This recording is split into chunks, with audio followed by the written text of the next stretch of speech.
Hello world, Candlekeep Mysteries was unleashed on the world today, and I've got a really fantastic panel here to help us get started into the book. Kim and Mark of High Rollers fame have been kind enough to give us their evening. Thank you all so much, and welcome. Mark, of course, a writer on Candlekeep Mysteries, which congratulations, by the way. Thank you very much. Thank you very much. Very welcome. And Kim, thank you so much for being here too. Again, thank you for giving me your evening. More importantly than the three of us, probably our community manager, Mellie, also here. Hey, Mellie. Woo! Hello.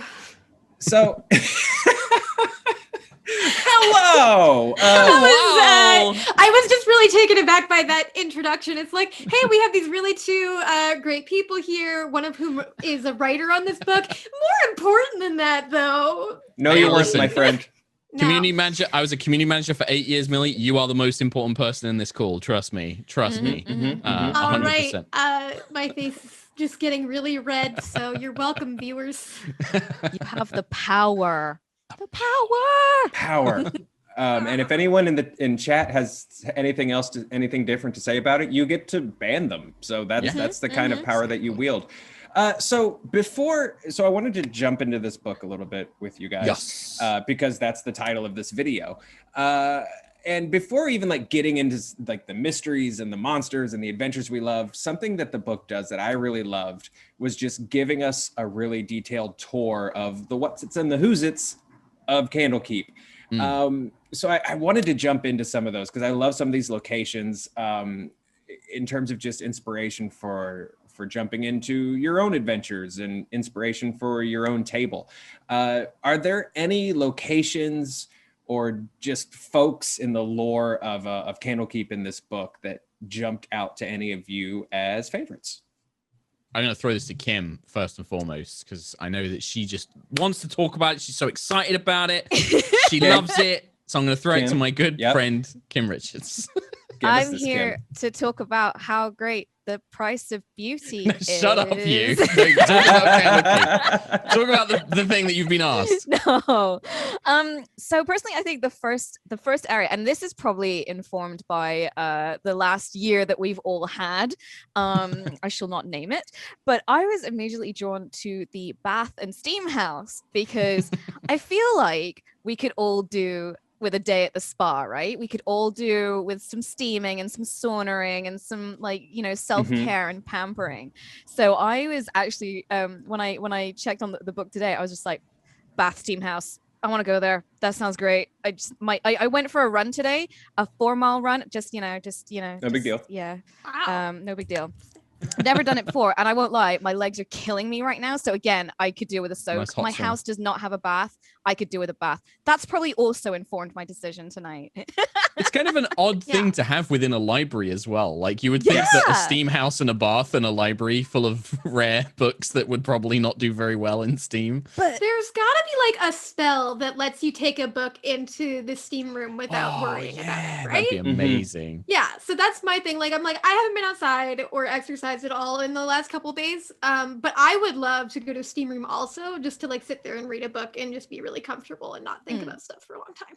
I also just dig the idea of the kind of folk you would encounter at a library's bathhouse. What? Smelly monks. Just smelly monks. What weird adventures get kicked off because you overheard a really intense philosophical debate, in a hot tub. People chilling out, sharing the suds, getting the bubbles on them, and just The steam releases the really good analysis. 5 feet apart because they're all reading their own books and things like that. Yeah, exactly. I think what we're saying is sages know how to party. Is what we're really saying. Yeah, I dig that place. I'm really kind of obsessed with the Hearth.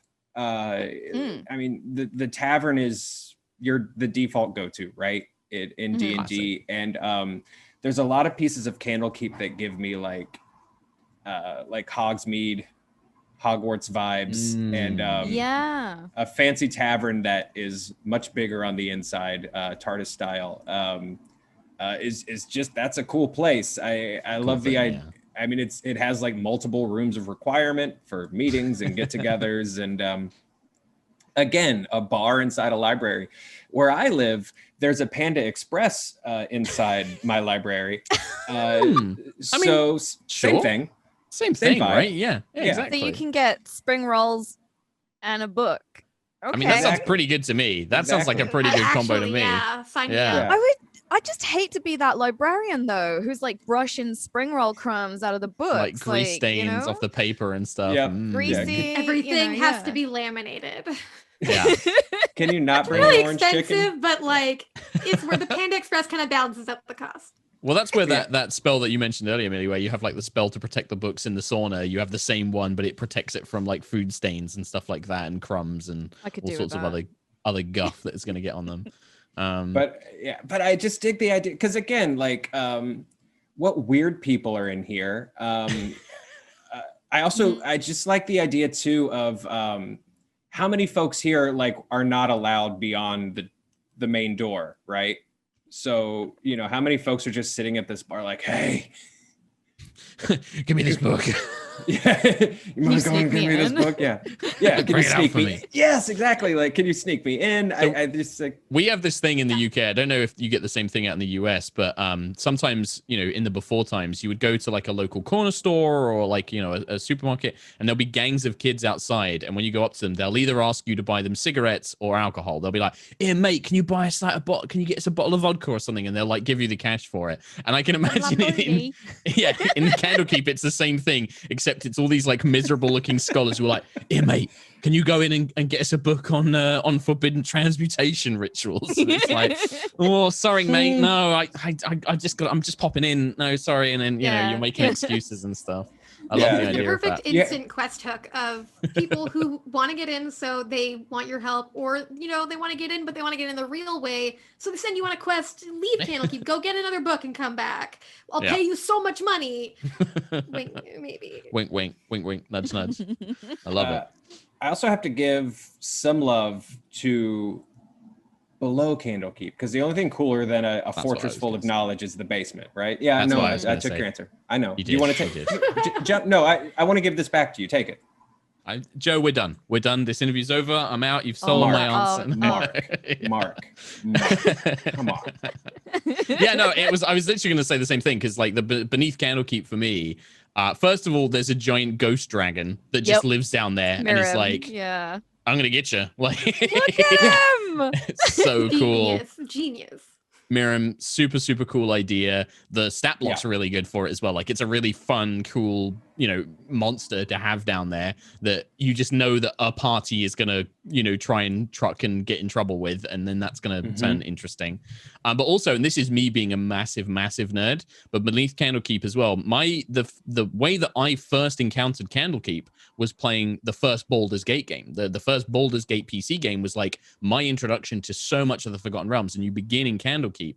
And I always used to remember that in the game, you would walk around and the monks would go, "So saith the wise Orlando." And I was like, I have no idea who this guy is. Is he like an NPC?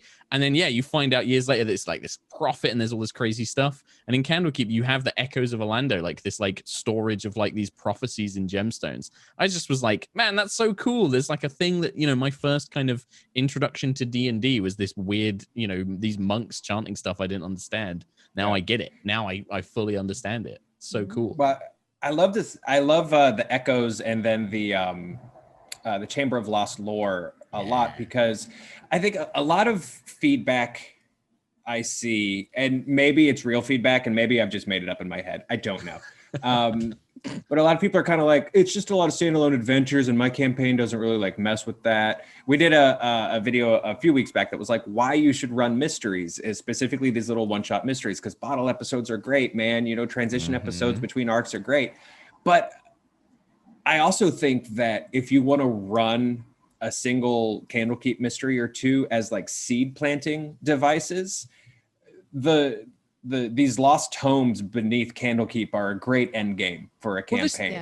100%. Like the Candlekeep as a location, and whether you play in the Forgotten Realms or you want to use, the ideas of Candlekeep and some of these rooms and locations or things that you can do in it, they're such great campaign tools, and that's the way to see them. Like the Echoes of Orlando, all these gemstones that contain fragments of prophecies, you change the name and suddenly you've got a way to give out really cool world lore to your players, to seed like these big epic things that maybe you want to do down the road, or parts of a player's backstory that you can pull in. The Chamber of the Lost Lore, I love the idea that if a player spends, or if a character spends an hour down there, they can cast Contact Other Plane, which is a really great tool of like, suddenly like that player can talk to a deity or a demon prince. And again, you can call in all these, campaign tools. And I think that that's overlooked. I think you're right that like people overlook what Candlekeep as a location can do. And a lot of the adventures themselves have a location that you don't have to run the adventure. You could just take that location and put that in your campaign as a cool place. It doesn't have to be exactly the adventure that's written. You can just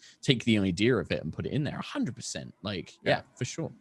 But all that said, Mellie, we haven't heard about your favorite place in Candlekeep yet. We've just been talking over you. I just agree completely about all of the places, the tavern, the massage spa, the basement. I mean, I just think that the idea Those are our 3 priorities. Sorry. As a group, we're like the basement, the bar, basement, the sauna, bath. massage. Perfect. We're good. This is what we come to a library for. Yeah. I mean, that's for me. I love all those things, and I just love the idea of this dragon that was overcome by one of these archmages and just bound to this place and has to serve it, because that's another little plot hook. Because this soul of this dragon, is it happy here? And will it? There's some powerful adventurers that come here. Is that an opportunity for some chaos from this dragon spirit? Yeah, I love it. Yeah, I love the reason why Miriam is here as well is that she just bust in because she was like, treasure, yum, and then went on a little rampage around the place, and I'm just like, I can identify with that. I really can. Because I don't know if you've ever been in a bookshop and you're just like me anytime I go shopping for books. It's like yeah, exactly, right? You're just like, I want them all. Perfect. My TBR grows. It's just a yeah. I have a whole bookshelf of books I have not read yet, but I keep buying more because I'm just like, must own pretty books. This one has a beautiful cover. Yummy.